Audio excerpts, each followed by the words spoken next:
พุทธัสสะภะคะวะโตอะระหะโตสัมมาสัมพุทธัสสะพุทธังสรณังคัจฉามิธัมมังสรณังคัจฉามิสังฆังสรณังคัจฉามิตุติยัมปิพุทธังสรณังคัจฉามิตุติยัมปิธัมมังสรณังคัจฉามิตุติยัมปิสังฆังสรณังคัจฉามิตติยัมปิพุทธังสรณังคัจฉามิตติยัมปิธัมมังสรณังคัจฉามิตติยัมปิสังฆังสรณังคัจฉามิอิติปิโสภะคะวะอะระหังสัมมาสัมพุทโธ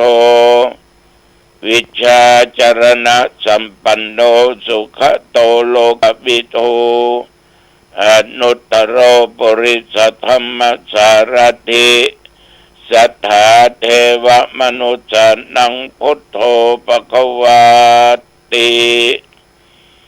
ยันตุนิมิตตังอวมังคลัญจาโยจะมนาโพสกุณสัสสะโธปาปะกะโหตุสุปินังอกันตังพุทธานุภาเวนะวินาสเมนตุสวากขาโตภะคะวตาธัมโมสันติติโกอากาลิโกเอหิปัสสิโกโอปนัญิโกปัจจตังเวทิตาโพวินโยหิติ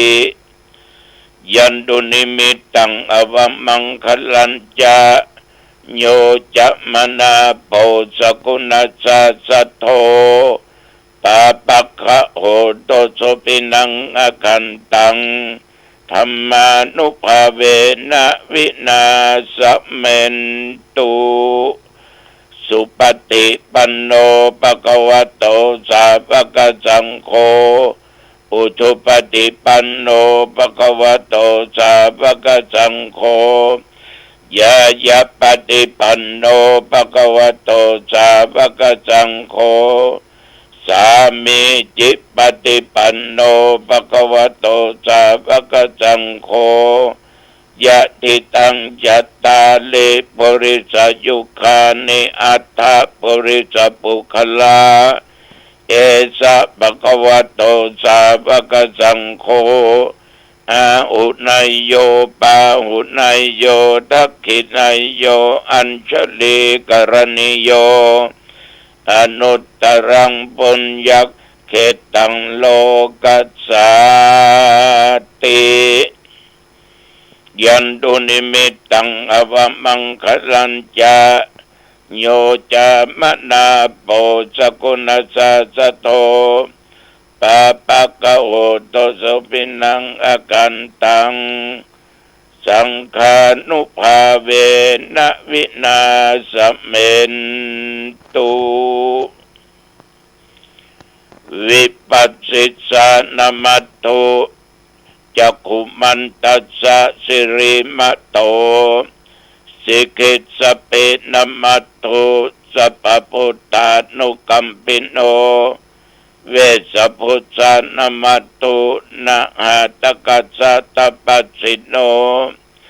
นะมัตโตกะกุสันตัสสะมาระเสนะปะมัตถิโนโกนากัมมนัสสะนะมัตโตพระมนัสสะวุสิมัตโตกัสสปัสสะนะมัตโตวิปมุตตัสสะสัพพทิอังคีรัสสะนะมัตโตสักขยปุตตัสสะสิริมัตโตโยอิมังธัมมเทเสสิสัพพทุกขปันนุทนังเยจะเป็นนิพุตตโลกายะถาพุทธังวิปัสสิสุงเตชนะอภิสุนามหันตาวิตัสสารธา ยิตังเทวมนุสานังยังนามาสันติโคตมังวิชาจรณะสัมปันนังมหันตังวิทัสสารทังวิชาจรณะสัมปันนังพุทธังวันธามะโคตมันติยะโตหังภะเคนิอริยญะชาติยาชาโตนาภิชนามิสันจิจปานังชีวิตาปุโรเปตวาเตนะสัจเจนะโสติเตโอตุโสติกัปปัสสะโคชังโคสติสังคโตธัมมนังวิจโยตถาวิริยัมปิติปัสสติโพชังคาจัตถาปะเรสัมมาทุเปขะโพชังคาสัตเตเตสัพพทักษินามุนินาสัมมทัคตาภาวิตาภาหุริกตาสังวัตตันเตอภิญญายานิพพานายาจะโพธิยาเอเตนะสัจจวเชนะโสติเตโอตุสัพพตาเอกัสสมิงสัมมาเยนะโทโมคคัลลานัญจกัสสปังคิลาเนตุกิเตติสวาโพชังเกสัตตะเตสัญญิเตจัตตังอภินันติตวาโรคัมมุจิงสุตังคเนเอเตนะสัจจวเชนะโสติเตโอตุสัพพทาเอกทาธรรมราชาปิเทลัญเยนะปิปิริโตจุนดาเตเรวะตัญเยวะพนาเปตวานะสัตลังสัมโมติตวาจะอปาทาตัมหาวุธาทิสานะโสเอเตนะสัจจวัชเชนะโสติเตโอตุสัพพทาปะอินาเตจะอปาทาเตนะนัมปิมะเยสินังมัคคะอัตตะกิเลสาวะปัตตานุปติธัมมตังเอเตนะสัจจวัชเชนะโสติเตโอตุสัพพทาภวตุสัพพมังคลังลักขันตุสัพพเทวตาสัพพพุทธานุภาเวนะสัทธาโสติภวันตุเตภวตุสัพพมังคลังรักขันตุสัพพเทวตาสัพพธรรมานุภาเวนะสัทธาโสติภวันตุเตภวตุสัพพมังคลังรักขันตุสัพพเทวตาสัพพสังฆานุภาเวนะสัทธาโสติภวันตุเตโดยบทพุทธานุภาพธรรมานุภาพสังฆานุภาพบทสาธยายมนต์อันเลิศอันศักดิ์สิทธิ์ด้วยจิตอันตั้งมั่นอาตมภาพขอถวายพระพรชัยมงคลแด่สมเด็จพระเจ้าลูกเธอเจ้าฟ้าพัชรกิติยาภาขอพระองค์ท่านนั้นจงทรงหายจากอาการพระประชวรจงมีพระสุขภาพพลามัยอันแข็งแรงมีพระชนมายุยิ่งยืนนานได้120 พระพรรษายิ่งขึ้นไปขอถวายพระพรกรมอุตุบอกว่าระยะนี้พี่น้องชาวบ้านชาวจองนักท่องเที่ยวทั้งหลายสถานที่ต่างๆควรระมัดระวังเรื่องฟ้าเรื่องฝนเรื่องลูกเห็บฟ้าห้องฟ้าผ่ามีสปะ แต่จะเกิดลงที่ไหนตัดที่ใดก็ไม่สามารถที่จะก้าวอู้ได้แม้เอานี้ก็เกิดฟ้าผ่ามาละอันนั้นต้องระมัดระวังตัวภัยตัวมันพ่อแม่พี่น้องญาติโยมตั้งแต่ตะวากินข้าวมาจนถึงปัจจุบันพระเจ้าก็ตึมไปไหนเนาะตะวานี่กินข้าวงายก็มีลูกศิษย์ลูกหาญาติโยมมาสะเก้าดังหัวปีใหม่เมืองเหนือ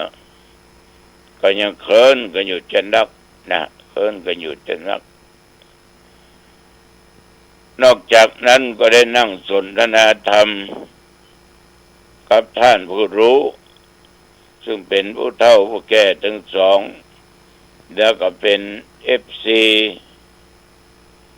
ไอ้ล้านของเฮาเนี่ยมันอยู่อย่างที่เรียกว่ามีความสุข ท่านทั้งหลายแต่ว่านี้อากาศก็ร้อนอุณหภูมิสูงสุด40องศาแต่ปัจจุบันว่าเดี๋ยวนี้18องศากินก็ทอนแล้วก็ไปไหนอยู่วัดอยู่ว่าแต่ว่านี่แล้วก็ไม่ได้ออกไปข้างนอกตัวจนค่ำจนมืดเตียวไปเตียวมาก็อาบน้ำอาบท่าเดี๋ยวก็ถึงเวลาก็พักผ่อนมาจนถึงปัจจุบันประเดี๋ยวนี้ชีวิตของคนเฮาเนี่ยญาติโยมการดำเนินชีวิตอยู่เขาจะอยู่คนเดียวโดดเดี่ยวมันเป็นไปบ่ได้อย่างน้อยเขาก็ต้องมีเพื่อนบ้านมีเพื่อนมีฝูงมีสหายบางคนก็เป็นเซลล์เดียวกันก็มี เป็นเซลล์เดียวกันอันนี้ก็สุดแต่เหมือนตัวเจ้าไปนั่งเทศหลายที่ปะไม่ออกพอออกอายุเท่าเดียวกับหลวงพ่อ79เนาะห้ามห้องตุเสียวหน่อย ศรัทธาสาธุชนญาติโยมแต่ได้จริงเรื่องของอายุอานามก็ดีเรื่องของสรีระร่างกายก็ดีก็เป็นเรื่องธรรมดาละนะเป็นเรื่องธรรมดามันก็คิดดูดีๆก็มเจตัวมเจตนหน่มเจของเฮาสักอย่างว่าสามารถที่จะไปบังคับบัญชามันได้บ่ให้เจ็บมันก็เจ็บบ่ให้แก่มันก็แก่มือตายมันถึงตายจะมีชื่อมีเสียงจะโด่งจะดังขนาดจะเก่งกล้าขนาดไหนมียศถาบรรดาศักดิ์ตำแหน่งใดก็ตามหรือจะเป็นคนดีเป็นคนหายเป็นหญิงเป็นชายเพศใดก็ตามถึงเวลามันก็ต้องจากกันไปพากกันไปฉะนั้นเมื่อเรายังอยู่ในสังคมนี้ญาติโยมท่านผู้ฟังทั้งหลายเขาก็ต้องมีเพื่อนมีฝูงแต่การมีเพื่อนมีฝูงนั้นจะต้องดูดีๆถ้าหากว่ามีแล้วไปปะจากคนดีมันก็ดีไปปะไปพบคบคนบดีมันก็มักจะบดีตามไปก็คนเฮานี้เสียกับเพื่อนฝูงก็นักนะแต่ได้ดิบได้ดีกับเพื่อนฝูงก็หลายนะเพิ่นรู้ว่าคบขี้เหล้าเป็นขี้เหล้าคบขี้ยาเป็นขี้ยาคบขี้เอี่ยวเป็นขี้เอี่ยวคบนักเลงก็เป็นนักเลงคบคนขี้คร้านก็ขี้คร้านคบคนมันก็มันนะคบคนไปวัดไปวาก็ไปวัดไปวาญาติโยมคนเรามักจะคบอย่างใดนิสัยจะเปลี่ยนแปลงไปอย่างนั้นมีเรื่องจะเล่าให้ฟังเหมือนละหลายปีผ่านมามีพ่อออกแม่ออกคนหนึ่งเป็นสามีภรรยากัน เมื่อภรรยามีชีวิตอยู่นั้นวันศีลวันธรรมนี้ปฏิมลืมแรงมาก็ไปเก็บดอกไม้เตรียมขันข้าวตอกใส่ตึงดอกใส่ตึงเทียนใส่ตึงธูปเตรียมกล่องข้าวน้อยไว้ใส่ข้าว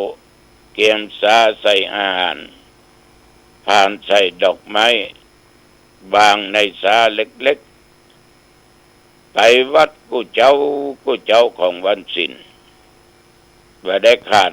เรียกว่ามาก่อนไก่โหแล้วไก่ยังว่าขันตั้งเพื่อมาละเปิดวิหารเปิดอันยังกวาดเพลวทำความสะอาดก็ปฏิบัติอย่างเก่าอย่างหลังอยู่แต่ว่าหูซึกจะห่างไปกำน้อยก็ธรรมดาของมนุษย์เนาะอยากจะมีกู้คิดกู้นอนกู้ที่ปรึกษาหารือเมื่อมีปัญหาอย่างหรืออันเอาไว้ดูแลซึ่งกันและกันเมื่อเฒ่าเมื่อแก่ชราแต่ว่าอันนี้หลังจากที่ภรรยาพ้นจากไปแล้วงานนี่ไม่คำญาติโยมท่านทั้งหลาย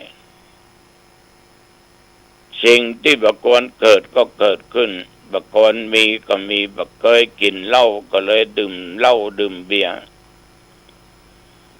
เพราะว่าถ้ามาดื่มไปเต้นด้วยเขาไม่ได้หรอกเต้นกันเป็นหมู่ตัวเองก็เต้นเพื่อนก็เต้นไม่ยิงก็เต้นประชาก็เต้น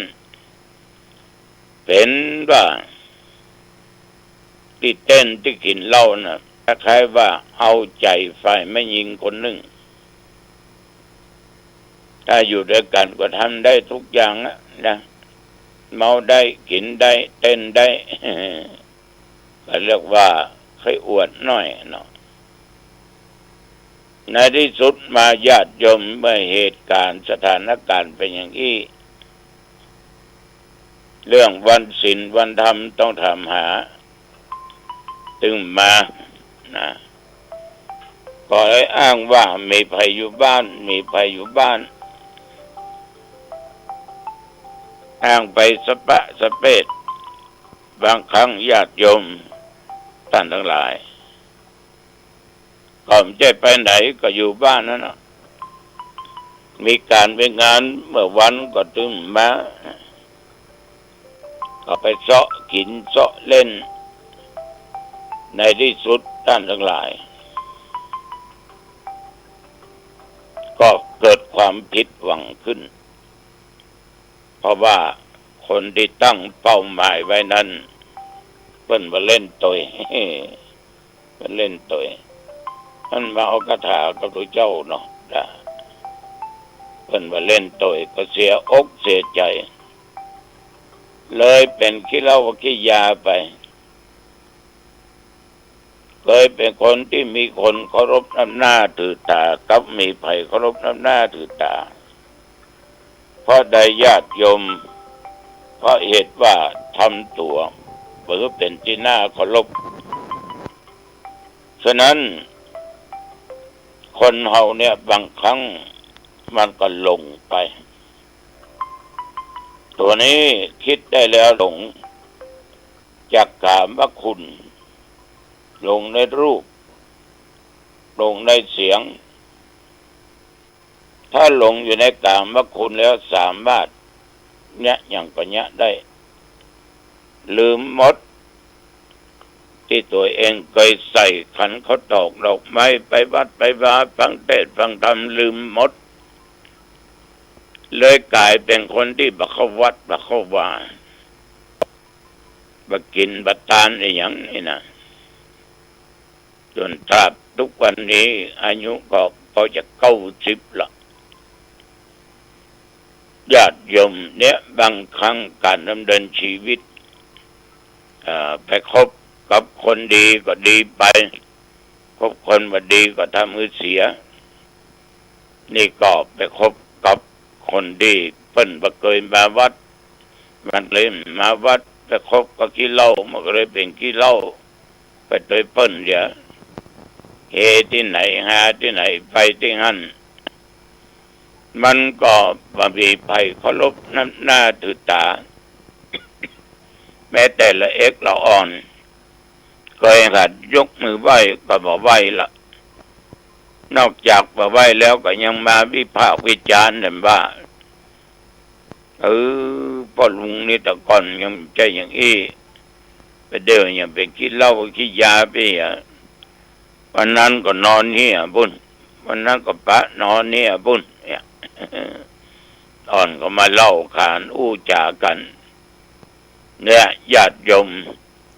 คนนี้เป็นไปก็เพราะเพื่อนฝูงและหลงอยู่ในกามคุณก็เลยทำตัวเองเนี่ยเป็นคนนอกวัดนอกวาไปทั้งที่แต่เก่าแต่หลังมาเป็นคนเข้าวัดกับวาวันศีลวันธรรม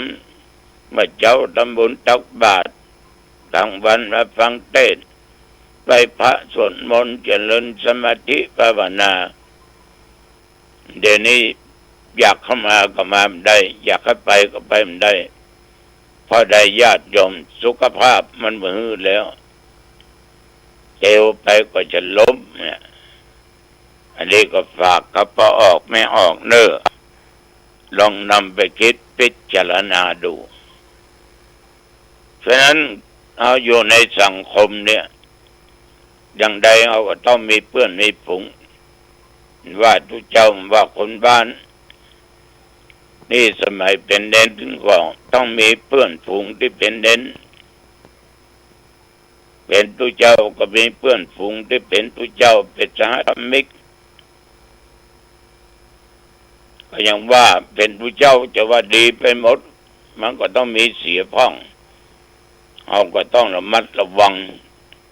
ถ้ามันเป็นไปตามบดีเอาก็ลบหลีกหนีถ้าไปทางดีเอาก็เอาตัว